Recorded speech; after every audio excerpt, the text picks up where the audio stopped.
image, une apparence donc, et une maison cohérente.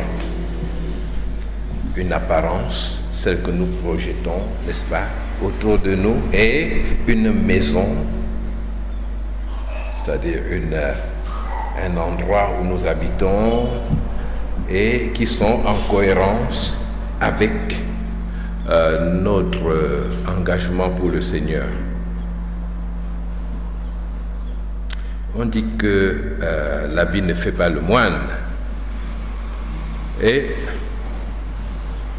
cela veut dire que nous pouvons être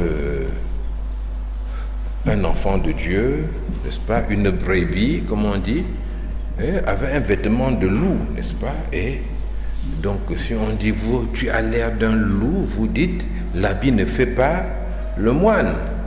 Vous vous promenez la nuit avec un couteau, avec des objets pour casser des serrures. Si on vous arrête, vous dites non.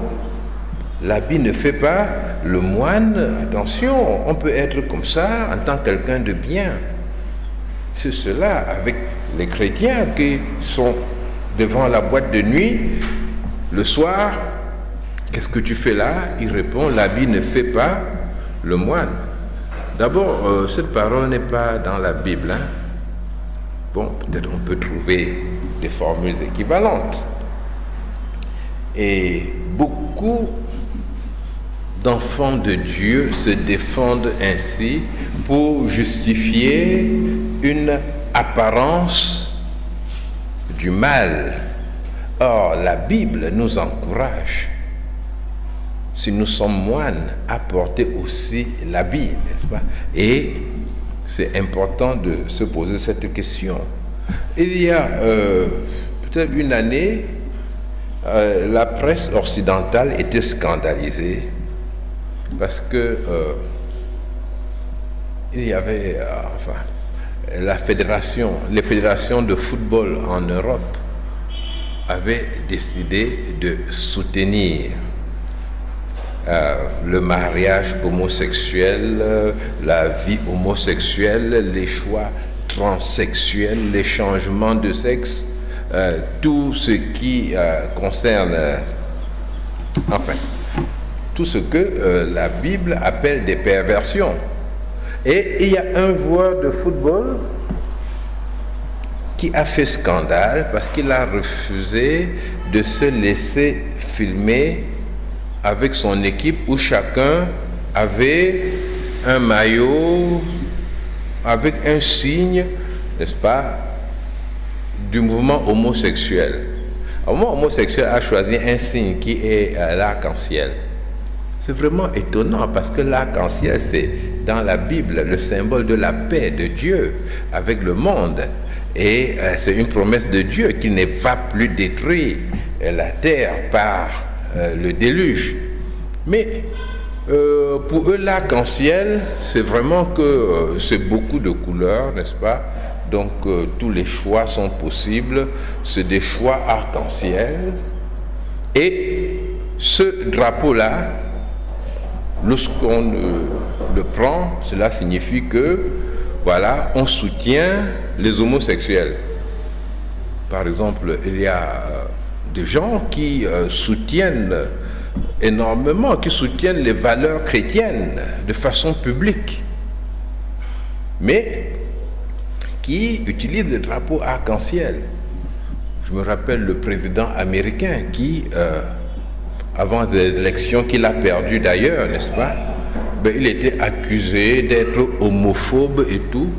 Bon, comme il défend des valeurs chrétiennes, alors il a fait une photo où il s'était enveloppé d'un tissu arc-en-ciel, du drapeau des homosexuels. Et il y avait d'ailleurs un groupe pour lui, les homosexuels pour Trump.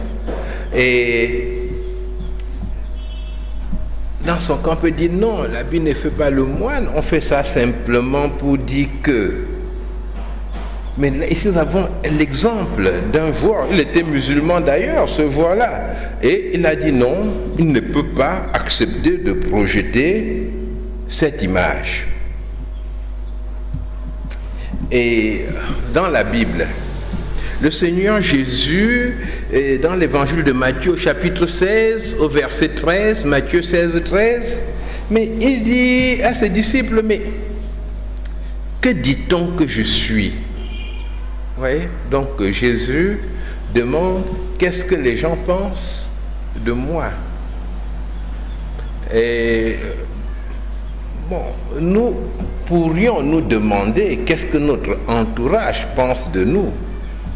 Est-ce que notre entourage voit que nous sommes venus accomplir la tâche que le Seigneur nous a demandée, envoyée par lui pour témoigner de lui, ou bien notre entourage trouve que nous sommes juste quelqu'un de parfaitement intégré et qui fait comme tout le monde? Chers amis, la Bible est suffisamment claire sur ces questions. Et ce dimanche, je voudrais que nous nous penchions sur l'image que nous apportons autour de nous. Les chrétiens, par exemple, j'ai constaté, ils portent n'importe quel vêtement. C'est-à-dire, vous devez prêcher, vous devez témoigner à des gens, et puis il s'est fait que, bon, vous avez reçu le vêtement d'un parti politique, hein, on vous a donné un pagne, vous étiez très content, hein, vous avez cousu ça, ou bien un t-shirt avec l'image de votre chef de parti là-dessus, et vous portez ça joyeusement, allègrement, et vous partez parler à ces gens-là. Et en fait, vous n'êtes même pas engagé politiquement, mais on vous a donné. Alors, on vous dit, mais comment tu viens parler aux gens avec ton... Mais tu penses que les autres qui ne sont pas de ton parti là, ils vont... Tu dis, on m'a seulement donné. Mais qu'on te donne, mais tu as la responsabilité de porter ou de ne pas porter. Mais il faut que vous vous préoccupiez de l'image que vous projetez. C'est comme je reçois des messages par WhatsApp, des vidéos et autre chose, et je demande à celui-là, mais tu m'as envoyé ça, mais là-dedans on dit ceci. Il dit non, je t'ai transmis tel que reçu. Parfois même quand vous recevez, c'est écrit en dessous, transmis tel que reçu. C'est-à-dire que l'autre n'a aucune responsabilité là-dedans. Mais vous avez transmis, c'est une responsabilité. C'est même cela que la loi dans beaucoup de pays s'efforce de faire intégrer à la population. C'est-à-dire que le fait de transmettre, c'est une responsabilité. Quand vous transmettez, cela signifie une adhésion quelque part, ou bien vous trouvez que c'est un sujet dont il faut discuter. Mais les gens sont... les chrétiens ne s'en soucient pas. J'ai transmis tel que reçu. Or, les chrétiens authentiques, ils transmettent des choses. Voilà, envoie ça à 10 personnes. Tu vas voir ce qui va t'arriver dans la journée. J'ai prié cette prière, ça m'a beaucoup aidé. Quand je parcours Facebook, j'ai la douleur parfois de voir le nom de certains parmi vous qui ont apprécié, par exemple, il y a une prière spéciale et puis je vois le nom de quelqu'un que je connais qui aime cette prière spéciale-là. Ou bien dans des ministères particuliers, hein, voilà, une prière pour les célibataires, une prière très puissante. Avec ça, vous allez trouver un mari dans l'année qui vient. Et puis on voit quelqu'un qu'on connaît, qui soutient ça, qui a cela. Mais c'est possible que la personne ne soit pas impliquée plus que cela. Mais le fait de transmettre cela, est-ce que vous vous préoccupez suffisamment de votre image, de projeter une image qui soit en cohérence avec vos convictions? Mes chers frères et sœurs, c'est très important regardez ce que vous portez, vous n'êtes pas censé être des gens qui font la publicité, n'est-ce pas, pour tel ou tel, sauf si vous faites cette publicité, hein. Oui, bon, mais j'ai une entreprise, n'est-ce pas? Oui, si on fait des t-shirts, je peux en porter un avec mon entreprise, ou bien je vois des gens avec le t-shirt de la CIL, hein, et puis voilà, je dis, ah, ils étaient à Fomaric, c'était Fomaric, la foire de la CIL, c'était ça? Oui, bon, mais ils étaient là-bas, et puis ils en sont contents, et ils le portent, mais réfléchissez toujours pour qu'il y ait une convergence entre ce que vous croyez et l'image que vous projetez. C'est un chemin difficile, ce n'est pas toujours simple. Vous avez un t-shirt, vous n'allez pas jeter ça, hein, et vous dites, bon, je vais porter ça quand même, une fois ou l'autre, mais l'image que je vais projeter, la projeter où? C'est important parce que ce que le diable veut vous faire croire, c'est que vous n'êtes rien, mais c'est faux. Devant Dieu, vous êtes important. Et puis les actes que vous posez sont importants pour lui. Et il les utilise à votre insu pour faire son œuvre. Vous êtes un instrument de Dieu. Vous êtes un ouvrier de Dieu. Hein? Prenez-vous au sérieux. C'est ça la foi aussi, la confiance en Dieu. Hein? Je ne suis pas juste une goutte d'eau comme ça qui ne sert à rien. Non, Jésus-Christ est venu vivre en moi. Et il donne un sens à ma vie, il donne une valeur à ma vie, il me donne une importance réelle à ses yeux, donc une importance réelle dans l'univers qu'il a créé. Amen. Et c'est là que je voudrais aborder donc les affiches dans nos maisons. Hein. Dans beaucoup de maisons où on va, on trouve des tableaux. Parfois, ces tableaux-là, le propriétaire de la maison, celui qui vit là-dedans, ne les regarde plus. Ce sont des tableaux, quelqu'un est venu mettre ça, par exemple. Et puis, bon, on regarde ça comme ça, et puis, bon, il faut penser à les regarder dès aujourd'hui, et puis ceux avec lesquels ceux auxquels vous n'adhérez pas, mais vous les enlevez. Votre maison n'est pas un lieu d'affichage, ce n'est pas un tableau d'affichage, n'est-ce pas? Mais vous mettez là-bas des choses qui vont parler à ceux qui entrent chez vous et qui vont leur donner une idée de qui vous êtes. Si vous entrez dans ma chambre et vous voyez un grand poster d'une course automobile, n'est-ce pas? Vous en déduisez que je suis très intéressé par la course automobile, que c'est un sport qui m'intéresse.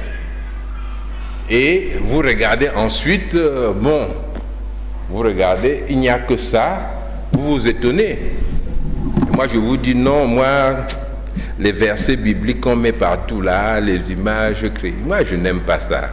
Hein? Il faut servir Dieu dans son cœur. Mais la course automobile, il faut projeter, n'est-ce pas? Il faut montrer aux gens. Mais Dieu, je dois le cacher dans mon cœur. Hein? Et on peut expliquer ça en disant que Dieu, c'est très important. Ce qui est important, moi, je cache. Comme mon argent, je mets dans ma poche. Hein? Alors, ce qui n'est pas important, moi, je montre. Ouais, mais Dieu, il vous entend, hein? Et puis, il veut être montré, hein, Dieu. Il veut qu'on l'expose, qu'on montre qu'on est avec lui. Hein? Il n'est pas le Dieu que tu vas cacher. Non. Faisons attention donc à ce que nous mettons dans nos maisons. Parfois, il y a des photos de gens nus dans certaines maisons. Et puis, bon, celui qui a mis ça, il s'est dit que c'est de l'art. Il est parti chez un ministre, il a vu les photos comme ça. Et lui aussi, il a sa part de photos qu'on lui a vendues moins cher, n'est-ce pas? Hein, peut-être c'est une sculpture, et puis ce sont des gens nus, mais comme c'est l'art, n'est-ce pas, ça ne dit rien et tout.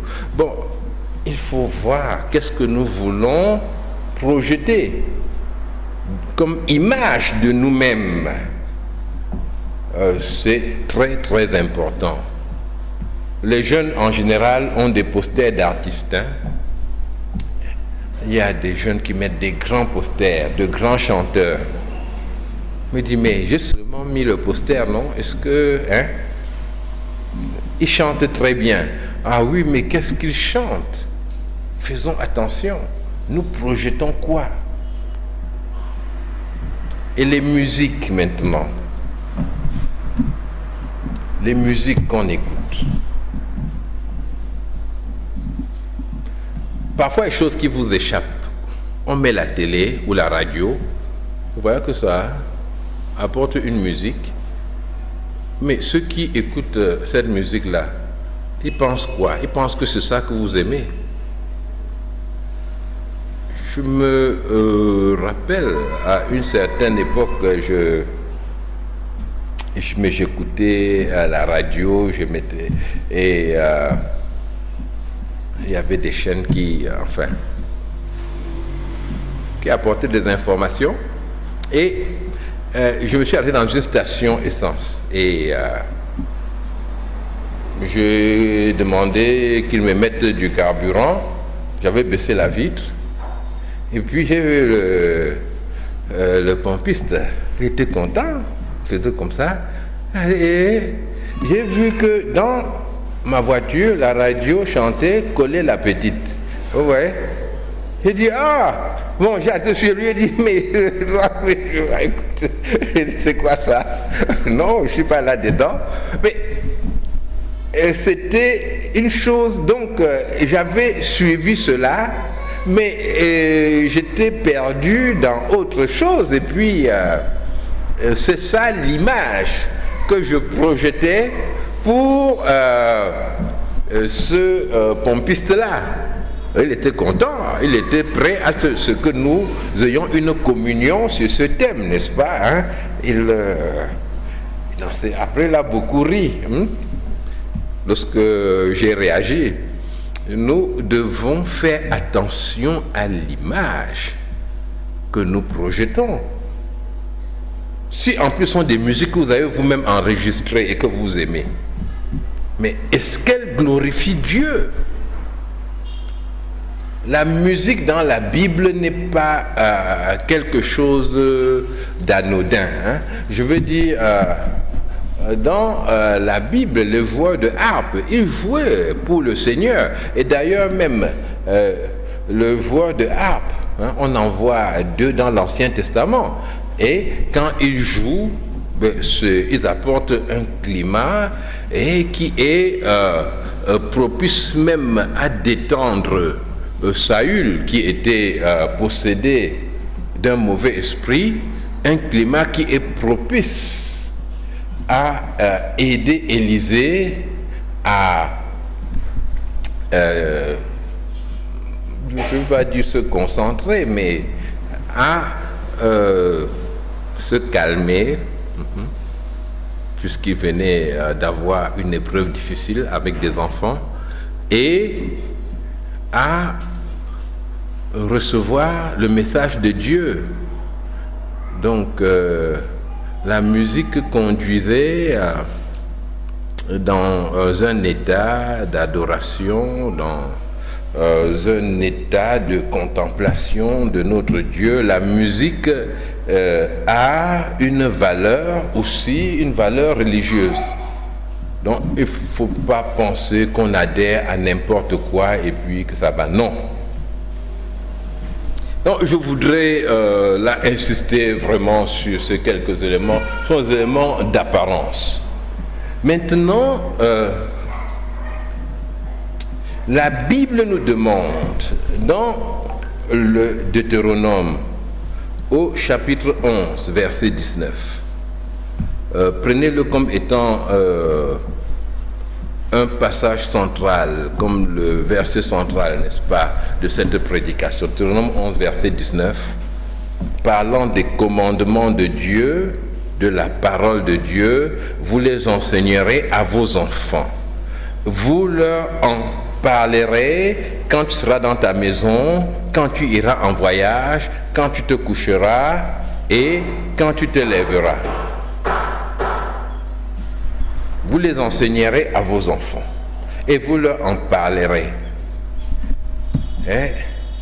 Dans la maison, en voyage, c'est-à-dire si on prêchait aux enfants dans la famille, à la maison, quand on est en voyage, dans d'autres circonstances, on continue à le faire. Quand on va se coucher, on parle, on rappelle les enseignements de Dieu, et quand on se lève. Donc le Seigneur insiste pour que sa parole, ses commandements soient vraiment présents dans nos maisons. Et c'est quelque chose de très important dans le cœur de Dieu. Il arrive très souvent que les parents constituent un obstacle pour leurs enfants et les empêchent d'aller à Dieu. C'est pour cela que ce passage qui dit « Laissez venir à moi les petits-enfants » a une application vraiment vaste, large. Les parents doivent laisser les enfants aller à Dieu. Beaucoup de parents n'arrivent pas à voir comment organiser la maison en sorte que les enfants puissent prier le matin avec eux, ou bien qu'ils puissent lire la Bible, apprendre quelque chose de Dieu. Je dis les parents, même si vous êtes seuls, alors c'est une raison de plus pour en parler avec vous-même. Donc prendre le temps de s'organiser pour que cette parole habite vraiment dans votre vie, dans votre cœur. L'aborder dans une étude structurée, c'est la parole de Dieu. Ce n'est pas juste un rituel. Je veux la connaître. Donc, si je suis en train de lire la Bible, mais je choisis un livre de la Bible que je vais lire de façon suivie, ou bien je suis dans un thème que j'étudie alors. Mais il faut qu'il y ait un fil conducteur, ce qui montre que je crois en un Dieu qui réfléchit, qui a créé la raison. Ce qui montre que je veux le servir de toute ma pensée, de toute mon intelligence. Ça, c'est un commandement de Dieu. Chers amis, les parents ne doivent pas constituer un obstacle pour les enfants. Beaucoup de parents pensent que la réussite scolaire est supérieure à une bonne connaissance du Seigneur. Et beaucoup de parents pensent que la connaissance de Dieu, c'est une question diffuse. C'est-à-dire que tu es là, ça te pénètre doucement, doucement. Tu fais les choses, tu t'occupes d'autre chose, quoi. Mais Dieu est autour de toi et puis ça va, c'est comme le soleil, et tu reçois ça. Non! Nous devons apprendre la parole de Dieu, l'enseigner aux enfants. Et nous devons arriver comme parents à un point où nous voyons bien qu'il y a une compétition entre une bonne connaissance, une bonne communion avec Dieu et la réussite scolaire de nos enfants. Dieu va nous poser la question, qu'est-ce qui est le plus important? Il y a un homme dans la Bible qui s'appelle Abraham. Et cet homme avait eu un enfant dans sa vieillesse, c'était quelque chose de miraculeux. À l'époque, on n'avait pas un enfant à 100 ans, et sa femme en avait 90. Incroyable. Et cet homme était très content de cet enfant. Cet enfant devait être dans la lignée qui devait conduire à Jésus-Christ. Il aimait beaucoup son enfant. Et qu'est-ce que Dieu a fait? Dieu a mis cet enfant-là, son affection pour son enfant, en concurrence avec son affection pour lui. Et Dieu lui a demandé de choisir entre l'enfant et lui. C'était quelque chose de terrible parce que Dieu lui a dit « Offre-moi ton enfant ». C'est-à-dire, Abraham, tu as entendu parler des sacrifices humains que les autres font. Eh bien, nous allons commencer aussi. Je voudrais que tu sacrifies ton fils pour moi. Et Abraham a été devant ce combat et il a dit, Seigneur, je suis disposé à tout te donner. C'est un enseignement pour nous. Ce que Dieu nous donne de plus cher, nous devons être prêts à le lui apporter. Et Abraham a retrouvé son fils. Et une chose était claire, Dieu était plus important à ses yeux que son fils. Et il pouvait maintenant continuer dans son service pour Dieu. Et nous devons, j'insiste encore, conduire les enfants à connaître Dieu. Regardez, nous avons des programmes pour l'Église ici, mais quelques parents ont des programmes concurrents. J'ai même vu des parents, je vous dis la vérité, qui avaient des cours particuliers pour leurs enfants le dimanche, exactement à l'heure du culte. Mais c'était quoi ça? C'était juste un test que Dieu a fait avec eux. Ils ont cherché un enseignant, et l'enseignant a dit, oui, je peux venir seulement le dimanche matin, parce que je suis pris partout ailleurs avec les parents exigeants, n'est-ce pas? Les parents qui veulent que leurs enfants aillent à l'église et tout. Personne ne n'accepte, le dimanche. Mais toi, bon, je vais tester avec toi. C'est le dimanche. Et on ne peut pas, non, ce n'est que le dimanche. Il dit oui, ça va pour le dimanche. Mais c'est une défaite. C'est une grande défaite. Parce que cela signifie que l'enfant n'a plus aucune réunion. Vous vous rendez compte? Et qu'est-ce qu'il devient après tout cela, l'enfant? Il est têtu, il est ceci. L'enfant a volé, l'enfant fait... Oui, mais qu'est-ce qui s'est passé?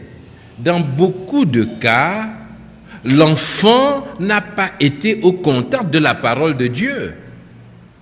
Dans beaucoup de cas, les parents ont été un obstacle entre l'enfant et Dieu. Je vois aujourd'hui les établissements qui sont les plus prisés sont les établissements catholiques. Et les parents mettent leurs enfants dans l'établissement catholique et même à l'internat dans l'établissement catholique. Qu'est-ce que cela signifie? Quand l'enfant en sort, étant devenu catholique, on est étonné. Comment alors, avec tout ce que je t'ai enseigné? Mais non, c'est tout à fait normal. L'enfant en sort, convaincu que Marie est montée au ciel. Il en sort avec sa croix et puis peut-être la statue d'un saint, n'est-ce pas?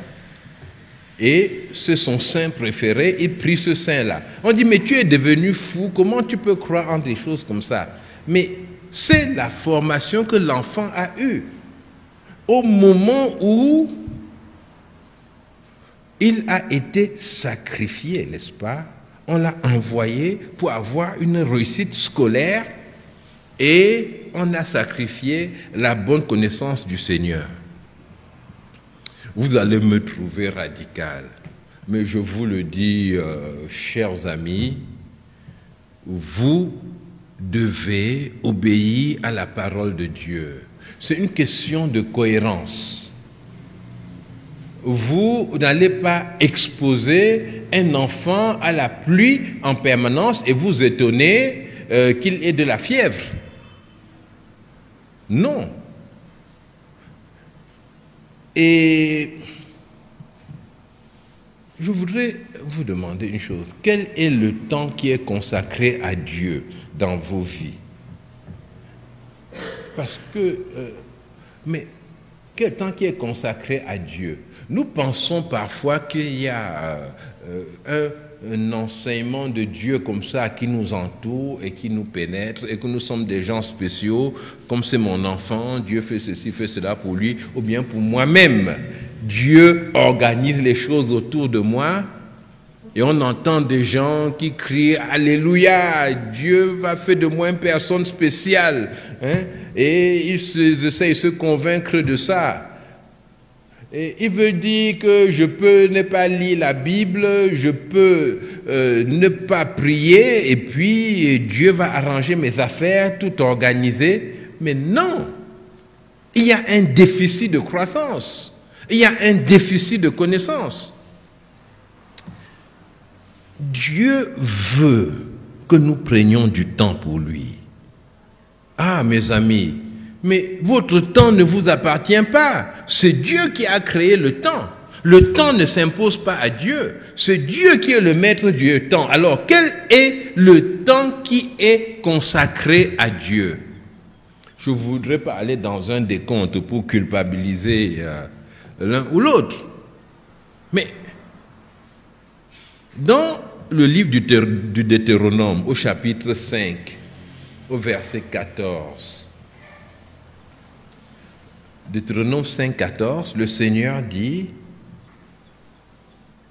oui, Deutéronome, la Genèse c'est bien aussi, mais Deutéronome, chapitre 5, verset 14, c'est ça qu'on va afficher. Mais le 7e jour est le jour du repos de l'Éternel ton Dieu. Tu ne feras aucun ouvrage, ni toi, ni ton fils, ni ta fille, ni ton serviteur, ni ta servante, ni ton bœuf, ni ton âne, ni aucune de tes bêtes, ni l'étranger qui est dans tes portes, afin que ton serviteur et ta servante se reposent comme toi. Pourquoi Dieu insiste comme ça jusqu'à mêler les animaux? Quand Dieu mêle les animaux, c'est pour dire que c'est une chose importante, très importante. Dieu a fait un jour de repos de l'Éternel. Et ce jour de repos-là, c'était un jour qui lui est consacré. Donc, c'était un jour où la famille pouvait se retrouver autour de lui et le fait de ne pas travailler. Certains ont cru que cela signifie que c'est un jour de loisir, c'est un jour de détente, c'est un jour de télévision à fond. Mais non, c'est le repos de Dieu. C'est un jour de repos de Dieu et ce n'est qu'un repos qui peut être dans une communion avec Dieu. Et nous savons que Dieu n'a pas besoin de se reposer. Mais il veut un jour de repos, on se repose et on prend le temps de s'occuper des intérêts de Dieu. Le jour de repos n'est pas le jour de la lessive, par exemple, hein, où je vais faire la lessive. Enfin, c'est important, c'est bien de faire sa lessive, même le dimanche, hein, mais il ne faut pas penser que c'est le jour où on est prêt à tout sacrifier maintenant pour faire les choses qu'on n'a pas pu faire. Pour certains, ce n'est pas un jour de repos que nous avons, c'est un jour de rattrapage. Hein? Et c'est d'ailleurs le christianisme qui a apporté qu'il y a un jour de la semaine où on ne travaille pas. C'est quelque chose qui vient de la loi de Dieu aux Juifs. Hein? C'est-à-dire, dans l'Empire romain, ça s'introduit progressivement. Il y a un jour où on ne va pas travailler, un jour de repos. Et le jour de repos, pensez que c'est un jour qui est consacré à Dieu. Pensez que c'est un jour où on s'intéresse aux intérêts du Seigneur. On prend le temps de parler avec les autres. Regardez, le dimanche, il y a certains parmi vous. Avant même la fin du culte, ils sont déjà dehors, en train de courir, je ne sais pas où. Le jour du repos, c'est leur jour de tontine. Hein? Ils y vont. Le secrétaire prend le cahier, on lit les noms, on discute. Non, non, non, non, on a marqué 50 000 pour moi, c'était 60 000. Hein? Et la tontine de voleur, on discute jusqu'au soir. Et après, on va manger et puis, bon, on dit, ah, toi tu vas prier avant qu'on mange. Et puis il est content, il dit, ah voilà, on voit que c'est une tontine chrétienne, n'est-ce pas? Hein? Ici, on prie avant de manger. Mais non! Dieu est plus exigeant que ça. Mais le jour de repos n'est pas le jour de tontine.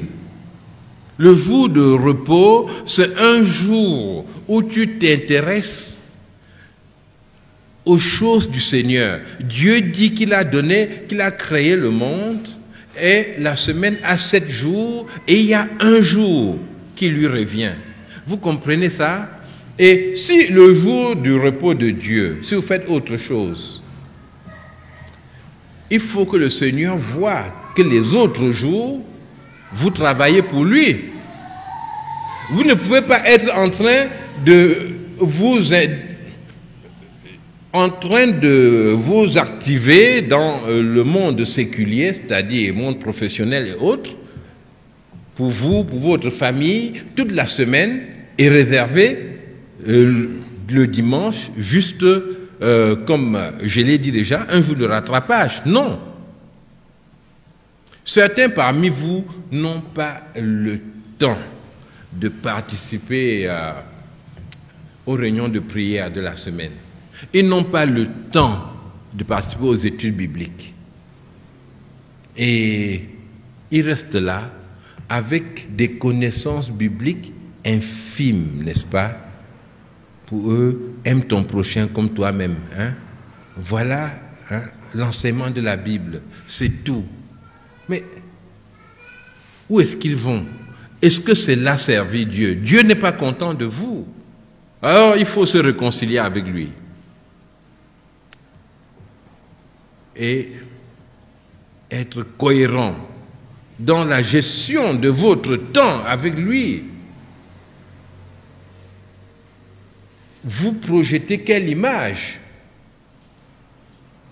Quand les autres vous voient, les enfants vous voient, le jour qui est consacré à Dieu, dans des tas d'autres activités, vous projetez quelle image?